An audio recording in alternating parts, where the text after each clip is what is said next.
Olá, turma do Nasus. Eu queria falar mais um pouco sobre genograma.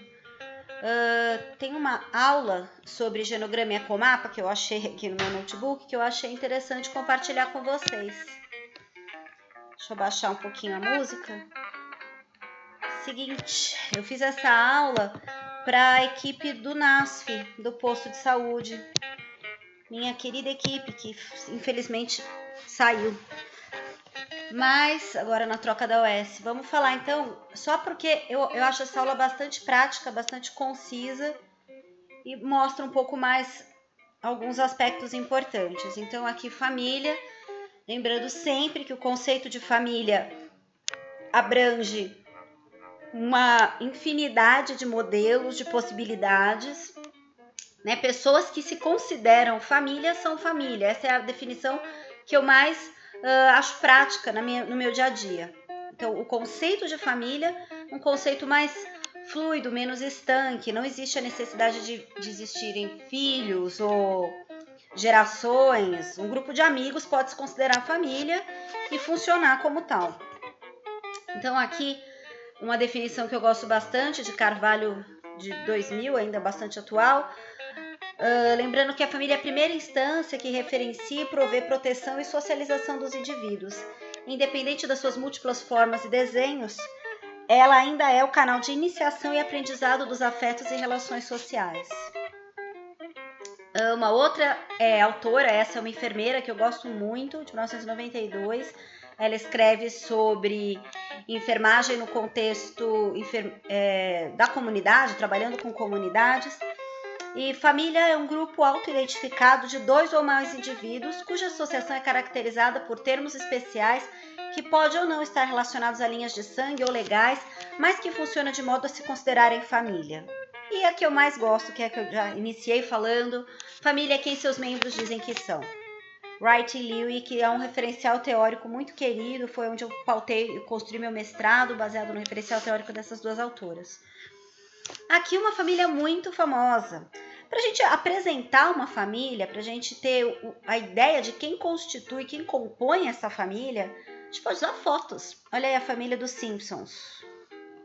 Mas, geralmente, isso não é possível. Então, a gente usa uma representação gráfica, que é o genograma, um instrumento para avaliação de famílias que consiste num sistema de coleta e registro de dados, que pode integrar dados psicossociais, biográficos, biomédicos do paciente e da família. Esse modelo de genograma que a gente usa hoje em dia, ele foi baseado na teoria de sistema familiar, idealizado por Bowen em 1954 e foi padronizado por McGoldrick em 1985 e desde então utilizado. O livro da McGoldrick é super gostoso de ler, quem tiver acesso, é fácil de encontrar no site Estante Virtual, você consegue comprar ele baratinho, o livro usado, meu Deus, esqueci o nome, no sebo, né? Esse é o termo que eu estava procurando, sebo. Bom, os símbolos, né? Então vamos lembrar? Homem e mulher, morte em geral a gente cruza, coloca a data, casamento e ano, você pode usar este formato ou este. Este formato, usando desnível, ele funciona melhor. Depois de fazer alguns gerogramas, vocês percebem isso. Separação, o filho, divórcio, juntos, e aqui maneiras de se desenhar. Existem muitas maneiras de se desenhar, eu fiz um outro vídeo usando um programa que é o Genopro, vou compartilhar com vocês, que mostra uma maneira muito boa de desenhar genograma usando desníveis. Aqui então outros símbolos, casamentos múltiplos, muito legal, gente, usando desníveis. Você coloca os casamentos múltiplos todos em linha, você não sabe quem casou com quem. Velha experiência.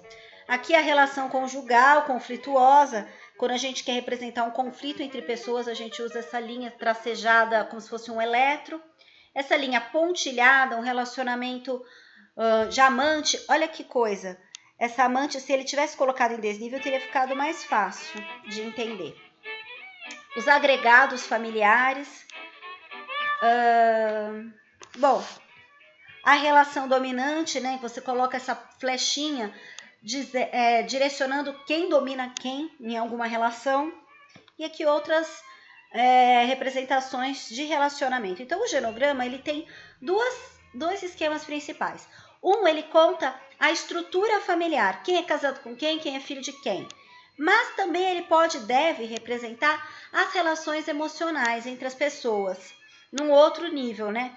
Então, entre os símbolos de homem e mulher, aqui fica claro, tá, o relacionamento emocional. E o relacionamento estrutural embaixo. Essa é mais uma vantagem de usar desnível na hora de você fazer um genograma.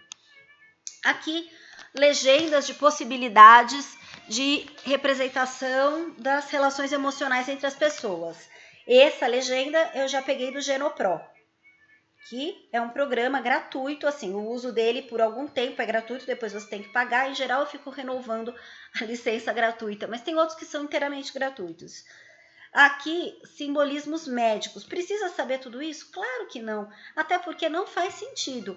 Quando você faz um genograma, o importante é que você sempre coloque a legenda. Sem legenda, o genograma não funciona. Tem uma coisa ou outra que é universal. Quadradinhos são homens, bolinhas são mulheres. Fora isso, bastante interessante ter legenda. Então, aqui os símbolos médicos. Isso definitivamente sem uma legenda é impossível de lembrar.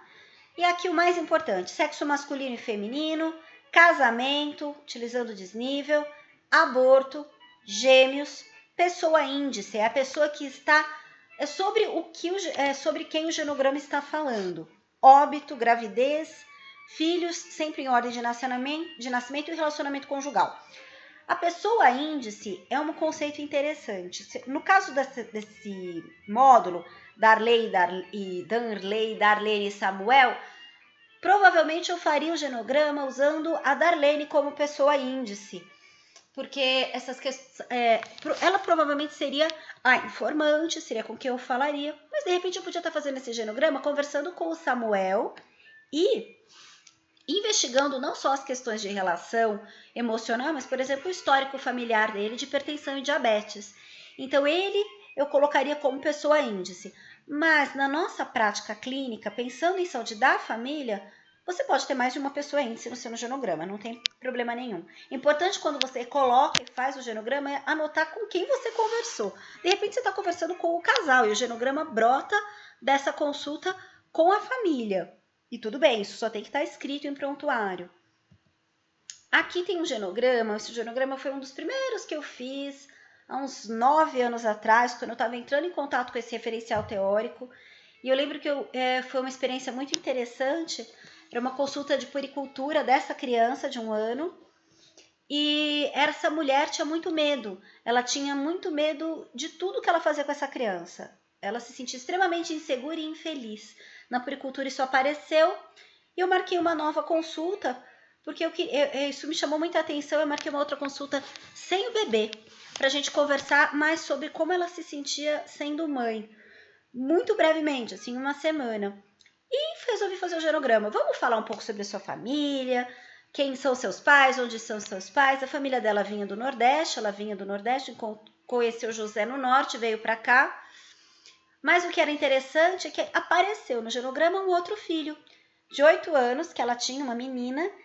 E olha que interessante, ela tinha uma relação próxima com a Maria, mas essa filha, a mãe dela não deixou ela registrar. A mãe registrou como sendo mãe dessa mocinha, porque ela considerava que Maria, na época, não tinha condição de criar essa criança, e ela registrou como sendo filha dela.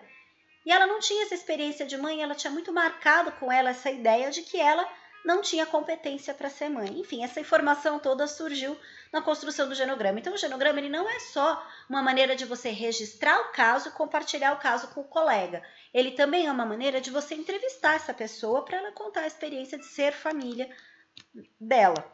É bem interessante, esse foi um caso antigo. Aqui um outro genograma, esse genograma eu já peguei na internet, é do Tiger Woods.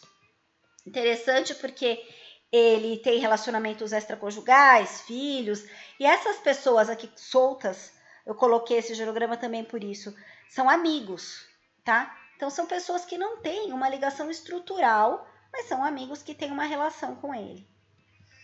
Aqui um outro genograma.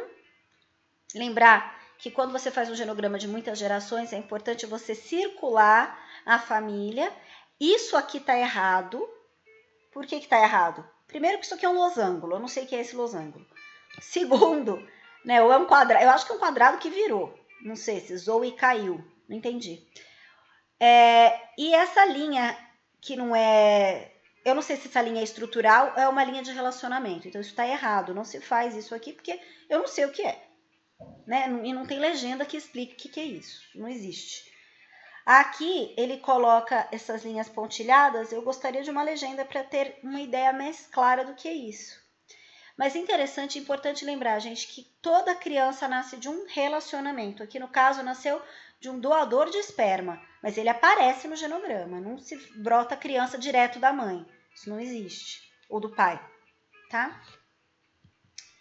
E aqui, gente, para lembrar que informação demais acaba virando um caos. Esse genograma está caótico, por mais que exista uma legenda, com algum esforço você consegue entender, mas dá angústia só de olhar. Então, o importante é que você coloque informações suficientes, mas não demais. E que aquilo que você quer escrever, por exemplo, todas essas informações, pode colocar embaixo, não precisa ser no meio do genograma que vira um caos.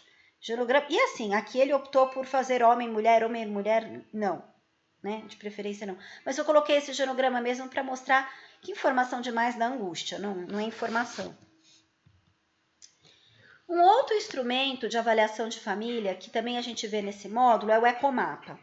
O ecomapa, ele tem o objetivo de representar os relacionamentos dos membros da família com sistemas mais amplos. Então, partindo da ideia de família enquanto sistema, o ecomapa ele já mostra a relação do sistema, do núcleo familiar com outras estruturas sociais. Tá? E o genograma da família nuclear é colocado no círculo central. Então, em geral, você pega um genograma de quem mora naquela casa, de quem está intimamente envolvido com essa questão. A gente sabe que saúde da família, muitas vezes você vai ter 2, 3 gerações muito fundidas, morando na mesma casa, mas tentar colocar o mínimo de gente aqui nesse genograma central, e aí você vai representar ao redor da bolinha familiar as estruturas que estão se relacionando com essa família. Então, aqui, por exemplo, tem o trabalho e JL tem uma relação muito próxima e mútua com o trabalho. Já o convênio tem uma relação com toda essa família conflituosa. Essa irmã, essa cunhada e essa igreja são relações de MH, não tem relacionamento com a família inteira. A igreja parece que tem uma relação de ajudar MH, de fornecer apoio, mas MH já não tem uma relação recíproca com a igreja. O clube parece que tem uma relação importante com a família como um todo. A cadela Teca entrou aqui tendo uma relação importante com o JP. Lembrar que cachorro pode sim entrar diretamente no genograma. Existe a representação para animal, ele não precisaria estar no ecomapa. A escola, que tem uma relação importante com GK e F, mútua. Enfim, essa é uma maneira bastante didática, esse genograma tá perfeito. E o que a gente representa? A vizinhança, serviços comunitários, grupos sociais como igreja, grupos cívicos, educação, relação pessoal significativa, amigos, vizinhos, família mais afastada, trabalho e outras.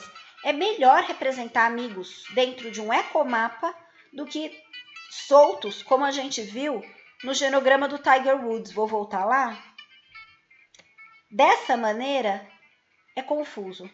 Não é o ideal. O ideal seria fazer o círculo familiar e as relações de amizade do Tiger Woods dentro de um contexto mais de ecomapa. Teria ficado melhor. Mais didático e mais claro. Lembrar, então, que além de um instrumento de conversa com a família, é também um registro. Um registro que vai ficar em prontuário, que você pode utilizar para se comunicar e para passar caso para colega, para organizar o seu PTS, seu projeto terapêutico singular, na discussão de caso. Então é importante que ele seja claro, que ele não seja poluído, com poucas informações, com informações demais, e que seja equilibrado, né? Agora, um outro instrumento que eu gostaria muito, porque eu amo, esse na verdade é atualmente o meu favorito, é o mapa de rede social, proposto por Carlos Slutsky. Eu vou compartilhar com vocês brevemente, não é objetivo, é um a mais, né, desse módulo, ele não está contemplado, mas eu gosto muito dele, eu acho ele muito útil para conversar com pessoas, eu adoro ele para trabalhar com dependência química. E aqui uma definição de rede social, como conjunto de nós e laços de ligação. E esses nós podem ser pessoas, grupos, empresas ou outras instituições. Tudo bem, olhando assim parece que de todos é a representação gráfica de relação social mais terrível, mas não é.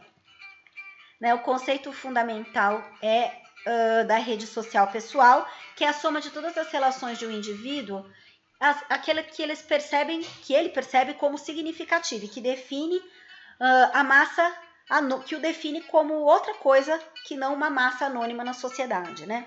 Que definem ele como pessoa dentro de um contexto. Contribui, então, para o próprio reconhecimento do indivíduo da sua autoimagem, e uma das chaves centrais da experiência individual da identidade, do bem-estar, é justamente as questões das relações sociais. Então, aqui está um mapa de rede, nada mais é do que isso. Uma bolinha, uma cruz, e você divide em 4 campos: relações de amizade, relações familiares, relação de trabalho e estudo e relações comunitárias. Quanto mais próximo do centro, o centro é a própria pessoa, mais próxima é essa relação. Quanto mais distante é a relação. Quanto maior a densidade desse mapa de rede, maior é a densidade, então, da rede social de suporte dessa pessoa. Quanto mais frouxo, quanto mais distante estão os pontos, mais enfraquecida está essa rede social.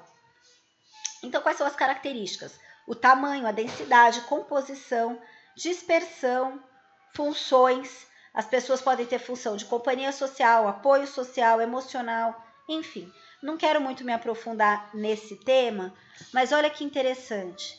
Esse é o mapa da rede social de uma pessoa chamada Silvia. E aqui você tem que ter legenda, né, para entender, ó. Aqui ele colocou quadradinho, companhia social, triângulo é aquilo que é extrafamiliar. Você pode fazer assim ou simplesmente colocando o nome de quem é quem, né? Aqui um outro, para deixar claro, olha aqui, quem é o agente comunitário, o que ele representa. Ó, ele tem uma relação um pouco mais distante, que tem a relação mais próxima, os amigos da escola, o pai, a mãe. Eu gosto bastante, porque muitas vezes as pessoas vêm me dizendo: não tenho ninguém por mim, ninguém para me ajudar, ninguém para conversar. Vamos fazer o seguinte, vamos desenhar um mapa da sua rede social? E aí, com esse jogo, com essa estrutura, a gente consegue fazer a pessoa analisar a própria rede de contatos dela. Quem são essas pessoas? E aqui é um mapinha de rede que fica fixo e a pessoa vai colando numa atividade em grupo quem é quem na vida dela. É bem interessante. Gente, era isso. Rapidamente, vou deixar depois também um outro vídeo com mais detalhamento sobre a construção do genograma propriamente dito. Fica o convite para vocês usarem esses instrumentos ao longo do mês e a gente deixar aberto esse fórum para compartilhar experiências e discutir um pouco como tem sido utilizar esses instrumentos, tá? Vou deixar também o link para minha dissertação de mestrado, que fala também desse tema, porque foi nessa dissertação que eu capacitei enfermeiros para utilizarem esses instrumentos. Eles utilizaram nas visitas domiciliares e depois voltaram contando como foi. E pode ser que também contribua. Lembrando, óbvio, tem muita coisa já para ler no módulo. Foco na leitura das questões do módulo. Estudo é material a mais para quando dá aquela vontade de se aprofundar num tema ou outro, tá? Abraços, pessoal. Deixa eu tentar agora aqui parar a gravação. Tchau, tchau.